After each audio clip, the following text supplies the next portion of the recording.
vivo y ซาวสีดำมือสองเครื่องศูนย์ไทยใช้อยู่ลาวปกติจะชิม ลาวขึ้น มี3กล้องสแกนมือด้านข้าง3กล้องแล้วก็ใช้ได้2ซิม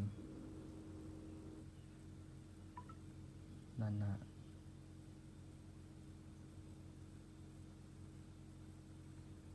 กล้องหน้ากล้องหลังมันแจ้ง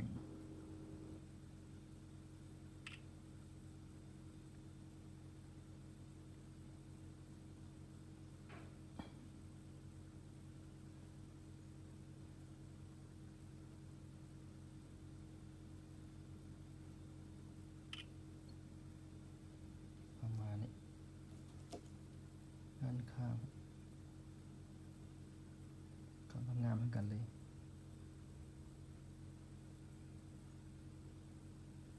มีกา vivo ของลุงสเปคตัวเครื่องทำไง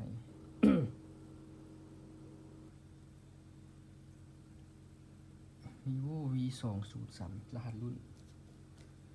แรม4ความจำ64 Android เวอร์ชัน12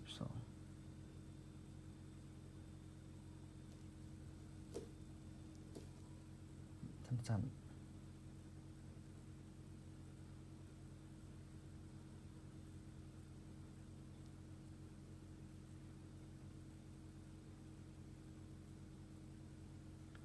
3กล้องหลัง